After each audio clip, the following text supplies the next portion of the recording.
que eu leve o amor.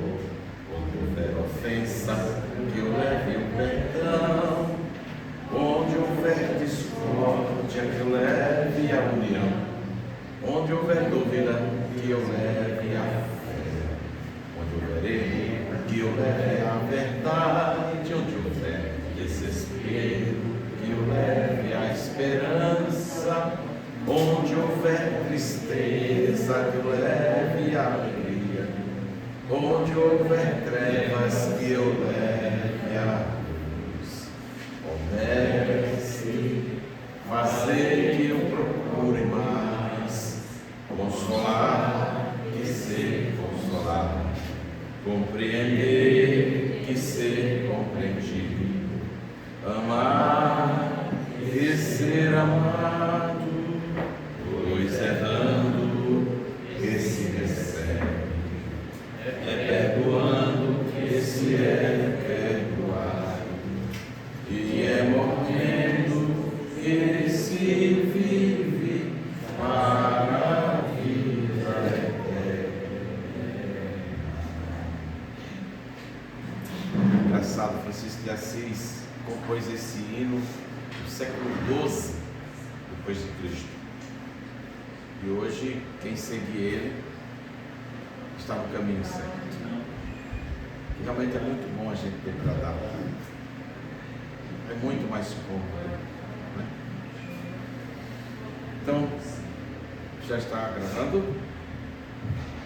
Então, meus irmãos, novamente, bom dia a todos, especialmente aos telespectadores que aguardaram ansiosamente esse momento, onde hoje nós temos o privilégio de ter a nossa irmã professora, minha colega Sara Fernandes. Qual é o tema, Sara? Apenas acredite. Apenas acredite. Eu acredito que hoje nós teremos oportunidade de reflexões assim incríveis a respeito desse assunto, porque é instigante, é bastante instigante esse assunto para uma manhã de domingo como esta. Então, vamos todos aquietar os nossos corações para que eu possa fazer a prece inicial dizendo graças a Deus, rogando a Jesus que nos permita se ligar a Ele de uma forma serena, humilde, tranquila, dizendo a Ti, Jesus, que somos gratos pela oportunidade que nos dá, que somos gratos pelo dia, pela família, pelo lar, pelo trabalho, pelos bens que já conquistamos e especialmente pelos ensinamentos que Tu nos trouxestes sabiamente e que nos permitiu também te ter como guia e modelo para a nossa evolução tão necessária para o nosso eu espiritual. Que cada um de nós neste domingo possa ser alimentado com a Tua energia do amor, ser curado com as energias curadoras do Teu santo olhar, harmonizados e iluminados com as energias do manto sagrado da Virgem Santíssima, e uníssonos, ó Mestre, em Teu nome, pedimos licença para iniciar o trabalho, que permaneça conosco hoje e sempre, graças a Deus. O nosso irmão Chico irá ler um minuto de sabedoria para a gente dar início. Procure corrigir com calma aqueles que erram e saiba relevar as imperfeições dos outros.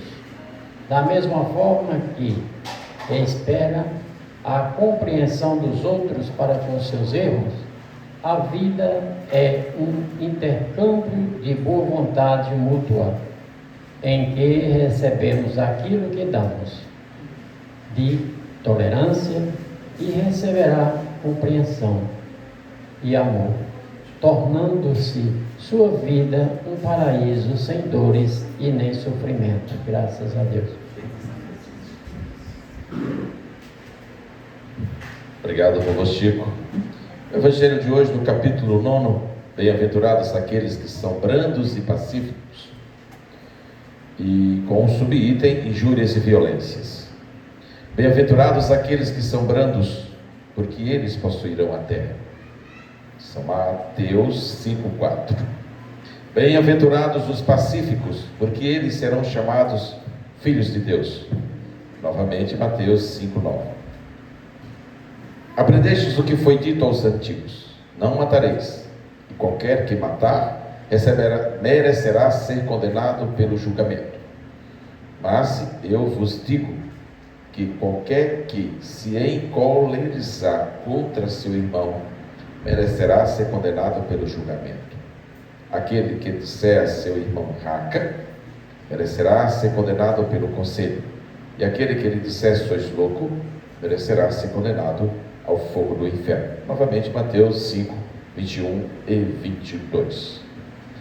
Por estas máximas, Jesus faz da doçura, da moderação, da mansuetude, da afabilidade, da paciência uma lei, e condena por conseguinte a violência, a cólera e mesmo a toda a expressão descortês com respeito ao seu semelhante. Raca era entre os hebreus um termo de desprezo, que significava homem de má conduta, e se pronunciava escarrando e desviando a cabeça. Ele vai mesmo mais longe, uma vez que ameaça com o fogo do inferno aquele que disser a seu irmão: sois louco. Graças a Deus. Então nós vamos passar para a nossa irmã Sara, para que ela possa iniciar os trabalhos desta manhã de domingo. Sara, apenas acredite.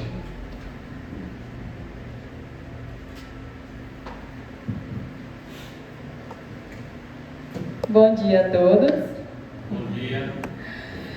É sempre um prazer, né, estar aqui com vocês nos domingos, pela manhã. Tanto aqui quem está presente na Casa Espírita Irmãos em Cristo, como quem nos acompanha também pelas redes sociais, né, que possamos, primeiramente, sermos gratos, né, pela oportunidade que Deus nos deu para estarmos reunidos aqui nesta manhã, partilhando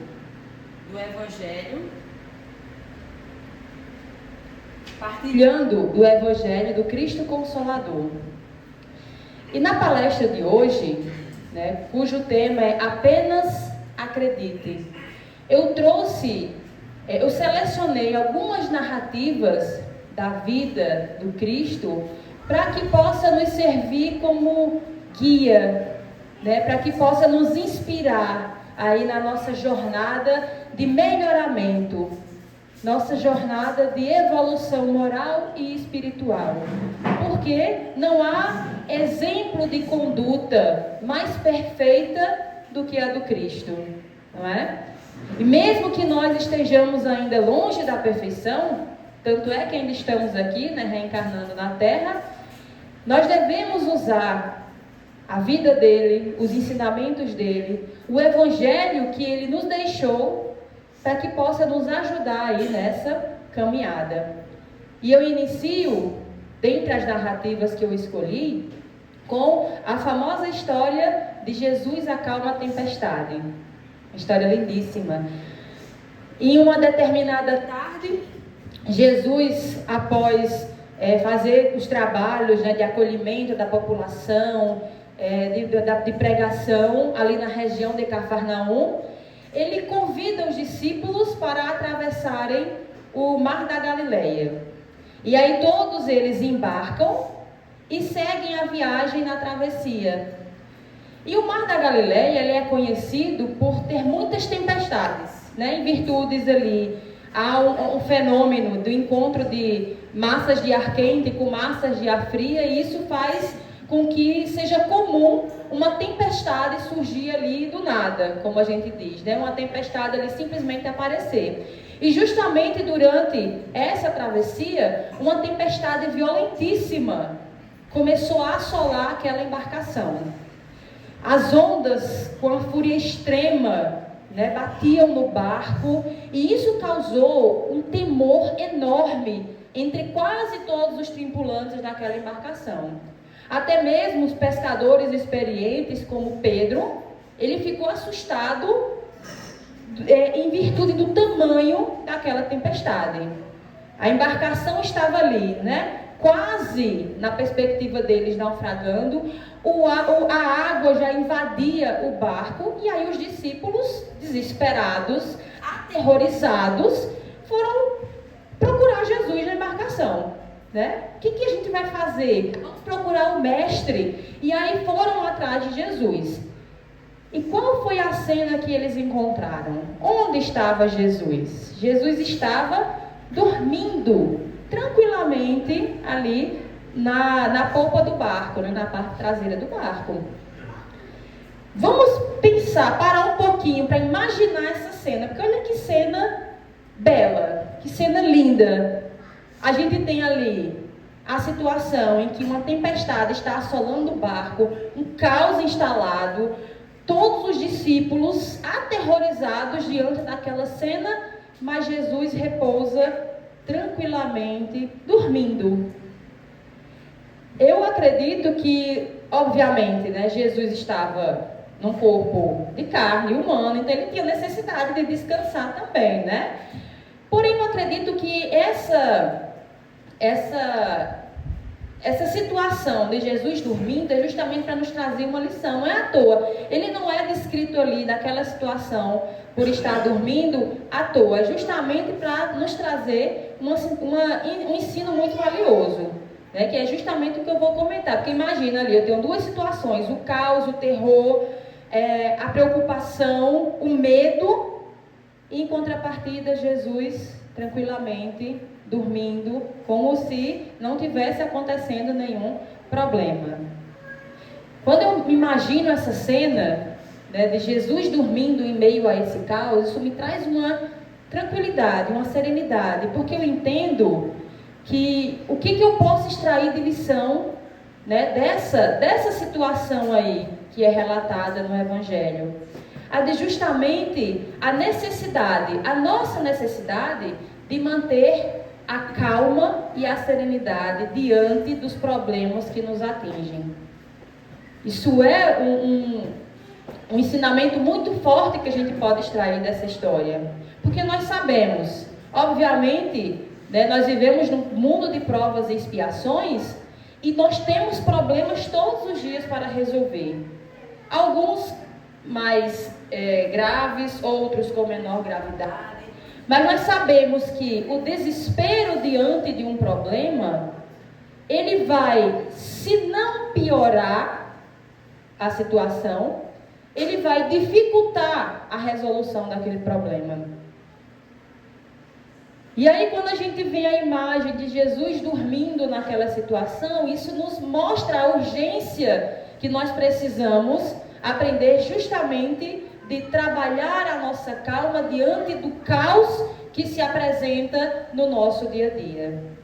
Vejam, os discípulos, diante daquela situação, eles deixaram o medo invadir o coração deles. Eles se desesperaram. E aí eu pergunto, eles conseguiram resolver alguma coisa? Não. Eles corriam apavorados dentro do barco, procurando Jesus para tentar resolver aquela situação, mas eles, no auge do desespero, não conseguiam resolver nada. E assim somos nós na nossa vida. Se nós deixarmos o desespero tomar conta, nós não conseguimos enxergar claramente, muitas vezes, a solução do problema que está ali diante de nós. Ou mesmo se não houver, porque nem todos os nossos problemas têm uma resolução rápida ou imediata.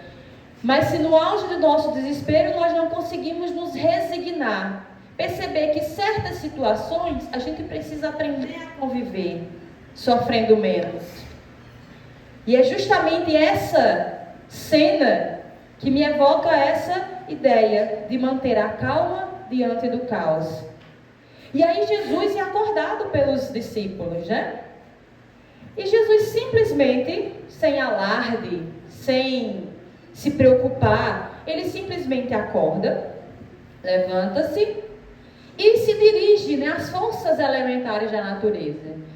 E aí pede ao mar que se acalme, né? E imediatamente a tempestade cessa. O mar se acalma. E aí tem um ditado que diz que após a tempestade vem a bonança, né? Então, depois de toda aquela tempestade, com um simples pedido de Jesus, toda aquela situação cessa. E os discípulos, boquiabertos, quem aqui não ficaria, né? Uma simples palavra do mestre, toda aquela situação aterrorizante cessou. E aí Jesus vira para os discípulos, e para muitos de nós seria um momento de um sermão, né?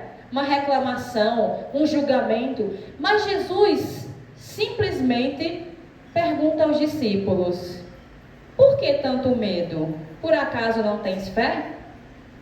Vejam como Jesus ele era muito objetivo nos seus ensinamentos. Por que a tranquilidade de Jesus? Aí podem dizer, porque ele é um espírito extremamente evoluído, então é fácil ter tranquilidade numa situação daquela. Só que mais do que isso, Jesus acreditava na sua missão, acreditava na sua força de cumprir a missão que ele veio cumprir na terra. Porque não nos enganemos, muitos espíritos vêm em missão, né? Em várias, não só falando da terra, né? Mas nos vários mundos habitados, muitos espíritos entram em missão e não conseguem concluir. Acabam sucumbindo diante das tentações, diante das situações que encontram na terra. Mas Jesus, ele acreditava. Ele sabia que ali não era o momento. Por isso, tamanha tranquilidade. Enquanto que os discípulos, que também vieram, né, aceitando a tarefa, duvidaram. Eles sabiam a missão, né, que precisavam cumprir, mas naquele momento eles duvidaram. E aí eles deixaram conta do medo, deixaram ali o medo invadir o coração deles. E a fé fraquejou naquela situação. Em quantos momentos nós não fazemos isso também? Deixamos ali o medo invadir os nossos corações e começamos a duvidar, até mesmo de nós mesmos, da nossa capacidade. E eu digo isso muito aos meus alunos, né? Eu vejo jovens que estão cada vez mais desacreditados de si mesmos, que acham que não conseguem, às vezes escrever um texto, às vezes vergonha de realizar determinada atividade, uma leitura. Gente, não duvidem da própria capacidade de vocês. Todos nós somos capazes de muito mais do que imaginamos, se nós acreditarmos. Em outra situação, também ali, próximo do mar da Galileia, novamente Jesus pregava à população. E ao terminar este momento, Jesus novamente pede aos discípulos para atravessarem o mar da Galileia. Só que dessa vez Jesus pede para que os discípulos vão ir na frente, né? Para eles irem na frente enquanto Jesus ficava ali, enquanto a multidão se dispersava, e os discípulos foram para a embarcação. Quando a multidão se dispersou, Jesus se recolheu até o monte para fazer as suas orações. E o barco continuou a viagem. E Jesus lá em terra. Ao término das orações, Jesus precisava chegar até o barco que já estava ali, né, bem distante. E o que ele fez? Foi caminhando serenamente sobre as águas, né? Lá da embarcação, imaginem a cena, né? Os discípulos olham ali de cima do barco e vê o Cristo andando sobre as águas. A primeira coisa que pensam, é um fantasma, e ficam apavorados, né? Mais uma vez, a questão do acreditar, né? Eles deixam se levar ali pelo medo, pelo assombro, e se apavoraram novamente. E aí Pedro diz: Jesus, se és tu mesmo, né, fale, dê a ordem para que eu possa caminhar até você. Então, veja que ele pede comprovação, né? Se és tu, Jesus, porque acho que ele não estava acreditando, né, que era Jesus ali andando. Será que é um fantasma, Jesus mesmo? Então me dê uma prova. E aí Cristo chamou, e Pedro começou também a andar sobre as águas. Só que a partir do momento em que Pedro olhou em volta, viu as ondas e teve assim aquela noção, a ciência, tipo, meu Deus, eu estou no meio do mar da Galileia ele deixou novamente o medo tomar conta do seu coração. E ele começou a afundar. Porque naquele momento, em um segundo ali que ele viu a situação, ele deixou de acreditar. E começou a sucumbir. E aí ele começou a gritar, né, no momento que ele estava afundando: Jesus me salve, Jesus me salve. E aí Jesus estende a mão a Pedro, né, para que ele não afunde, e fala, né, Pedro, por que tens uma fé tão pequena? Né? Porque ele já estava andando. Só que Pedro duvidou até de si mesmo naquela situação, de que ele seria capaz de realizar aquela ação. Como nós fazemos constantemente na nossa vida. Duvidamos, como já comentei, da nossa própria capacidade. E deixamos de realizar muitas coisas positivas, muitos avanços na nossa vida, por acharmos que não somos capazes. Às vezes perdemos a oportunidade de uma colocação melhor no nosso emprego, uma situação melhor em casa, porque achamos que não somos capazes. Simplesmente porque deixamos de acreditar. Outra situação também que traz para a gente a importância da nossa fé é a situação do sepulcro. Quando as mulheres, se não me engano, acho que é no Evangelho de Lucas, Maria Madalena, Joana e Maria, mãe de Tiago, elas vão até o sepulcro do Cristo, né, para tentar ungir o corpo, e no caminho elas ficam divagando. Como a gente vai fazer isso? Porque é uma pedra pesadíssima, né, fechando lá o local onde o corpo do Cristo estava repousado após a situação da crucificação. Mas ao chegar em frente à caverna, elas têm a surpresa enorme da pedra ter sido movida. Os guardas que guardavam a pedra ali estavam dormindo, né? E ao entrar, elas encontram, né, um ser de luz, né, um espírito de luz ali. Comentaram na Bíblia na figura de um anjo, né? Sabemos que são seres de luz. E falam para ela sobre o Cristo vivo. Por isso, ele não estava ali no corpo, né? Porque o Cristo vive. E pediu para que elas fossem avisar aos discípulos. E ao ir ao encontro dos discípulos, Jesus aparece a estas mulheres, né?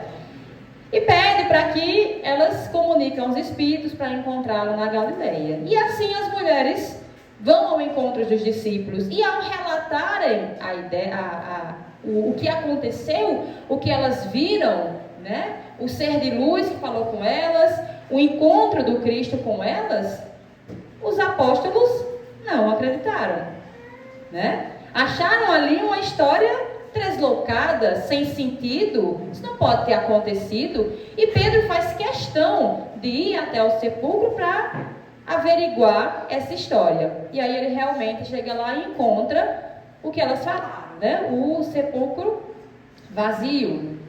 Então vejam mais uma vez, né? Diante de todos os milagres que eles testemunharam, os 3 anos de caminhada juntos, ainda havia espaço para a dúvida.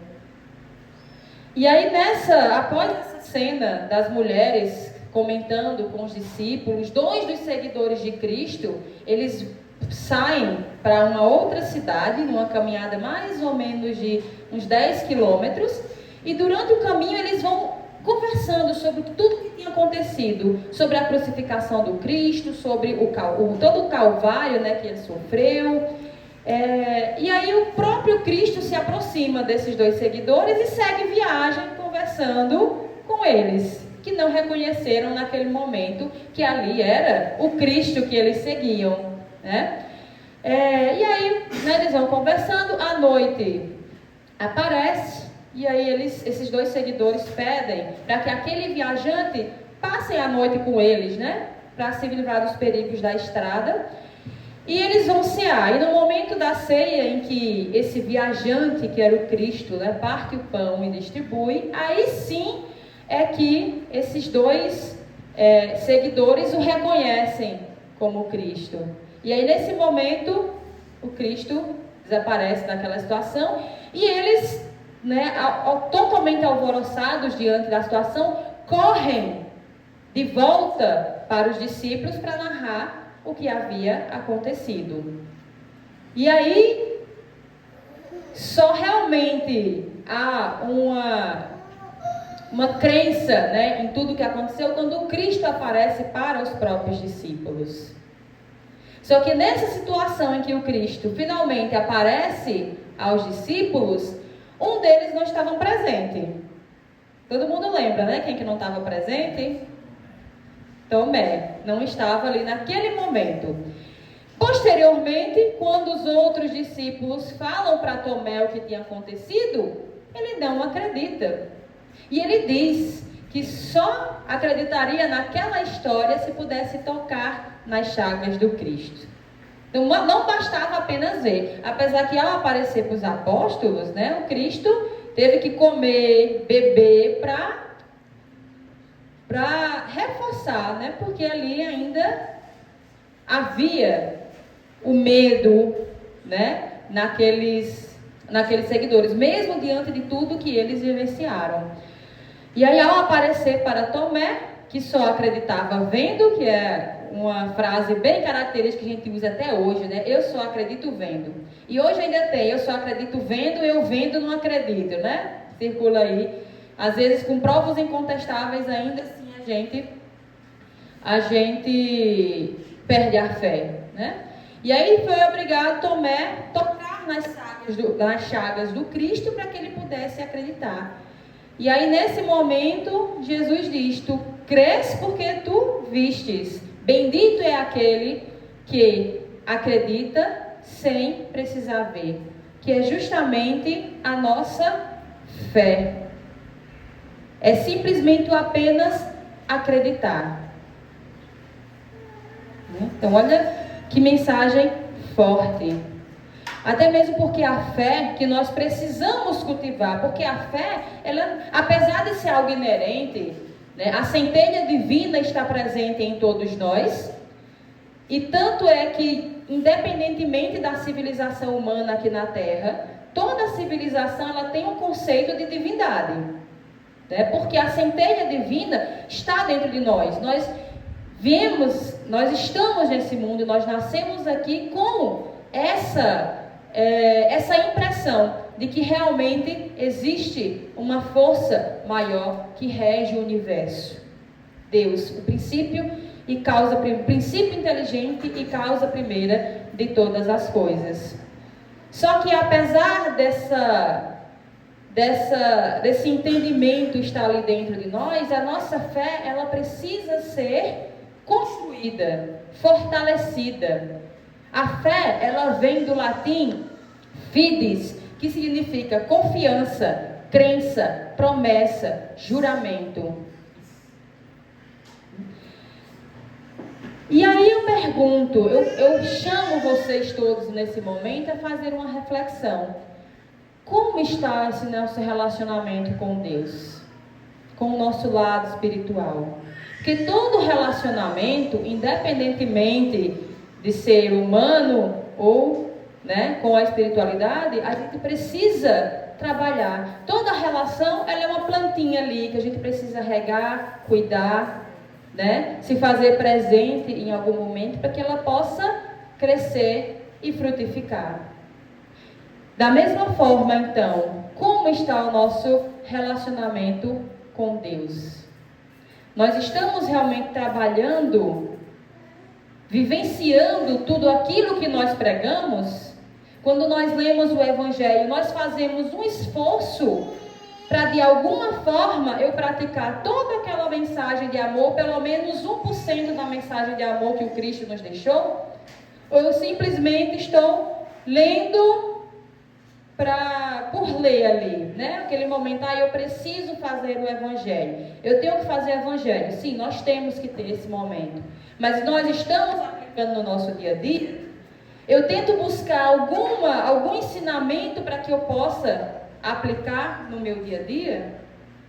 Que a gente precisa caminhar nessa direção para fortalecermos a nossa fé. Nossa fé que são sementinhas. Acho que todo mundo aqui já deve ter escutado a parábola do semeador, né?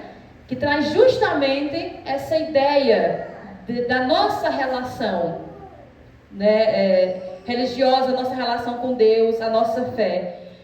Então, igual um semeador, imaginando aí um semeador, tá ali, amor?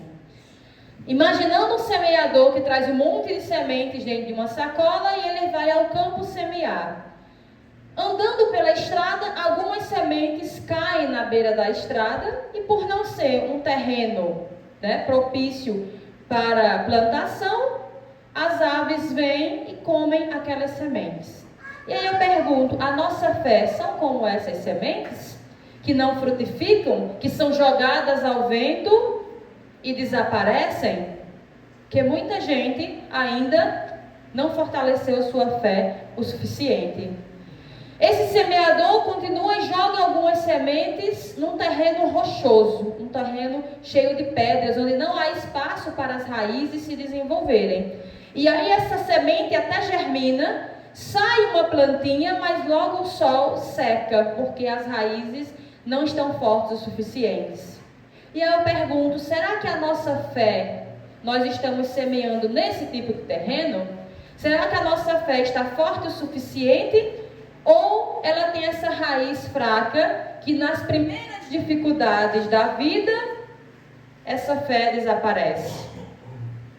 Acontece muito, né? A gente acha, eu tenho fé, e no primeiro problema a gente se revolta contra Deus diante daquela dificuldade. Isso mostra as raízes fracas dessa fé.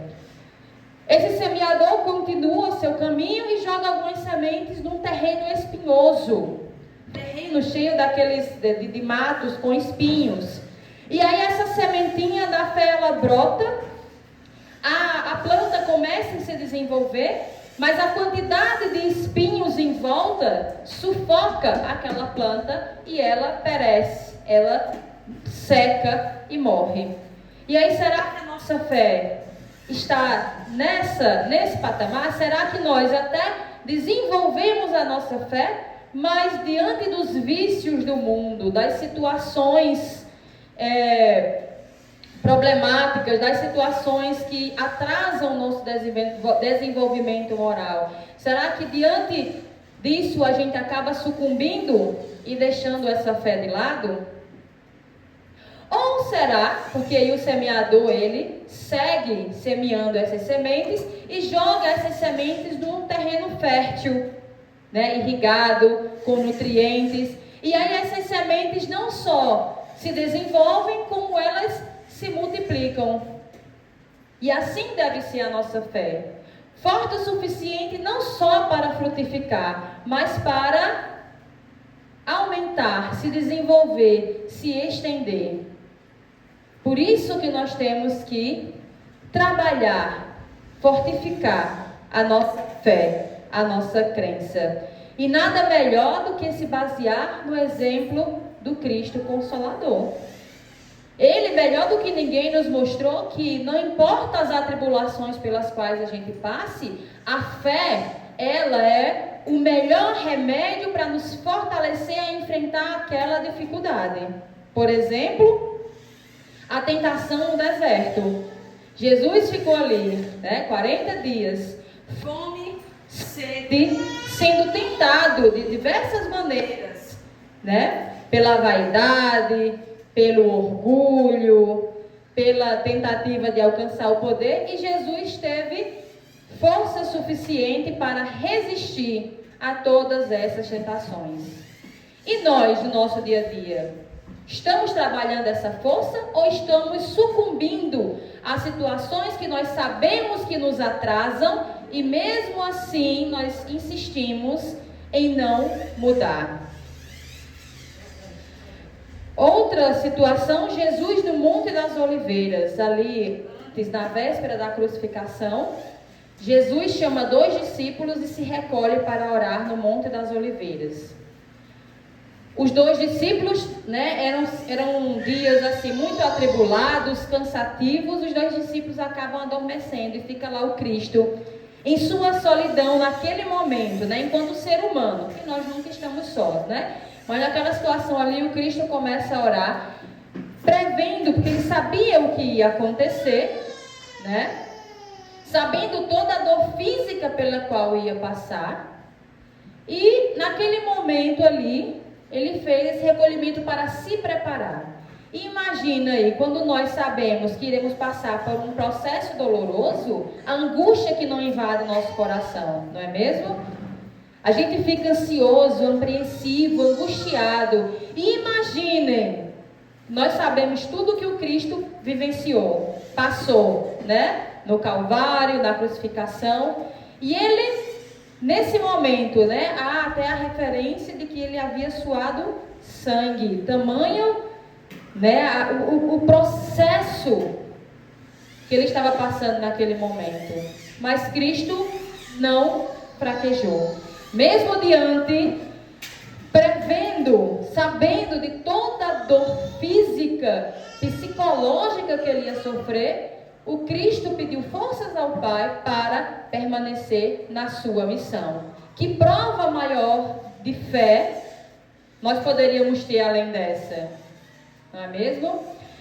O próprio Calvário e a crucificação, mesmo sendo vilipendiado, xingado, torturado injustamente, o Cristo se manteve firme em prol da missão que ele veio cumprir na terra.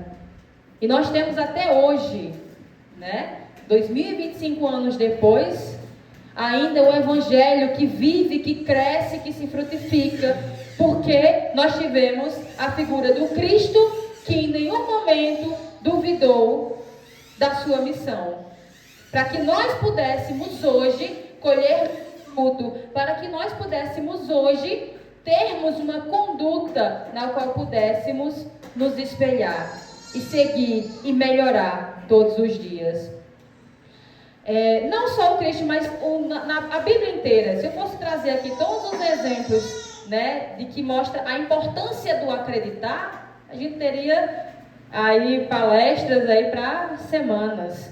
Mas eu posso citar, por exemplo, a mulher que sangrava, uma cena muito conhecida, bíblica. A mulher que há 12 anos sangrava, não havia remédio que curasse aquela mulher, médico, humano que conseguisse resolver o problema, e ela estava isolada da sociedade, renegada da sociedade.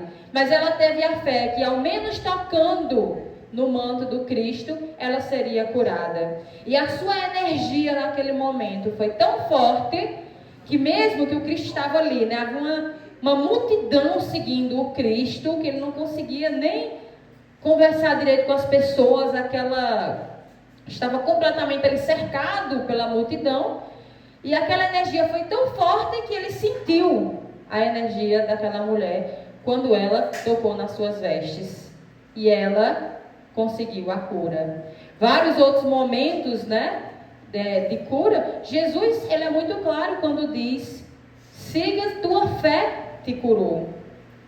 Trazendo a ideia muito clara de que a mudança nas nossas vidas precisa partir de nós. A gente tenta ajudar o próximo, a gente precisa ajudar o próximo, mas a mudança tem que ser nossa.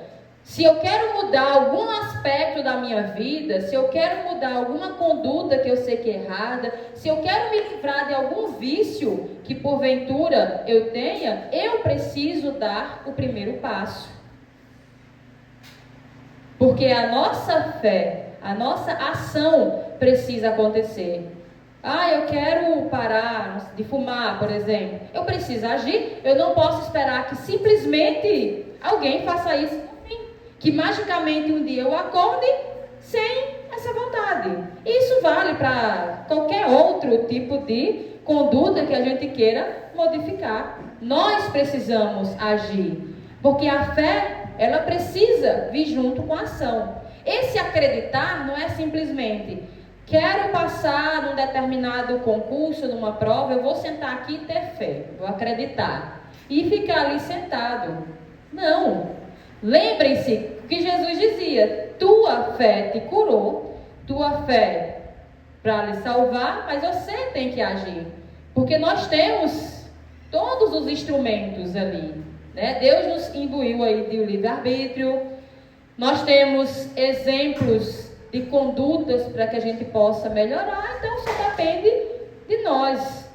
É claro que nós precisamos ser a mão amiga, o ombro amigo, ajudar, cooperar, mas nós também precisamos agir. E eu trouxe até um trechozinho do livro Intervalos, de Chico Xavier, psicografado por Chico Xavier, né, de Emmanuel, que fala justamente sobre essa característica da fé, que não é apenas esperar que algo que a gente queira aconteça. Lá nesse livro diz que a fé vitoriosa é aquela que procura no trabalho o merecimento indispensável à realização que pretende atingir. Então, se eu quero atingir algum objetivo, eu preciso ter a fé, mas essa fé que procura no trabalho o merecimento. Nós precisamos merecer. E a gente só merece através do trabalho. Né? No mundo espiritual, por exemplo, nós temos o bônus horas, né? Porque eu sou espírito, que eu faço o que eu quiser, né? Tem determinadas situações, quem assistiu o filme Nosso Lar, né? Uma obra belíssima do cinema brasileiro, eles falam, né? Apresentam essa questão do bônus horas, porque nós precisamos ter merecimento, nós precisamos trabalhar, nós somos projetados para a ação, né? Se nós não agirmos, se nós ficarmos parados, nós nos atrofiamos, tanto fisicamente, como mentalmente, como espiritualmente também, né? Se nós pararmos de tentar melhorar, nós nos atrofiamos, porque aquilo que não é usado entra em colapso, tá? E aí diz, busquemos o lugar de serviço que o mundo nos reserva.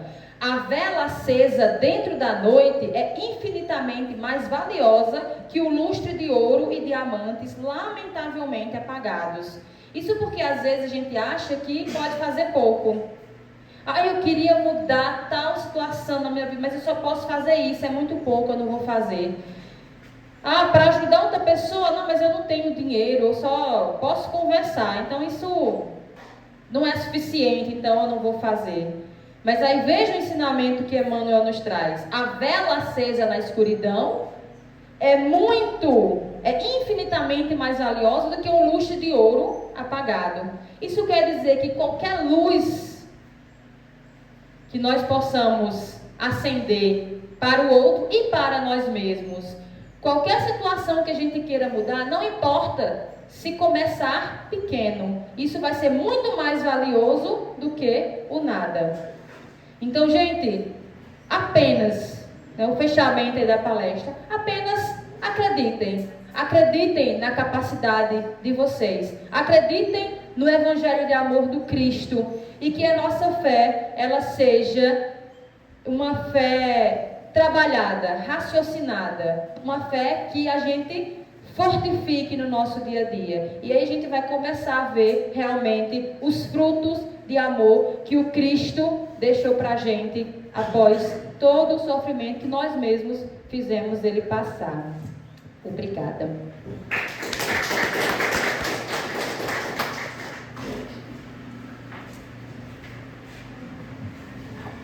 Grato, Sara, pela explanação.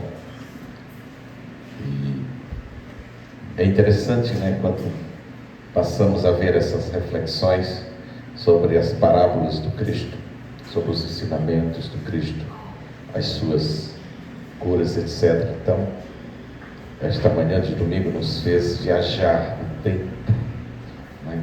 Fazer essa experiência conosco mesmos e dar uma sacudida na nossa fé. Então, baseados nos ensinamentos de Jesus, que a nossa fé se fortaleça cada vez mais. E agora eu peço, já que ela está disposta a nos ajudar, a gente faça a prece final, e a gente passar para a próxima etapa, que é o passe magnético. Obrigado a todos, que Jesus nos abençoe hoje e sempre. Então vamos nos tranquilizar. Quem quiser fechar os olhos e imaginar, né, a luz divina do Cristo, a luz iluminar, que possamos pedir, né, do fundo do nosso coração ao Pai Celestial a força e a coragem para que não fraquejemos diante dos problemas da nossa vida. Que a gente possa seguir firmes e tranquilos, tal qual Cristo dormindo em meio a uma tempestade, que a gente possa encontrar essa serenidade diante dos nossos problemas. E se alguém aqui no momento estiver vivenciando alguma situação complicada, problemática, que possa manter a calma, fortalecendo sua fé, confiando na providência divina e na capacidade que cada um de nós temos de sobrevivermos, de melhorarmos justamente diante dessas dificuldades. Graças a Deus. Vamos para o passe.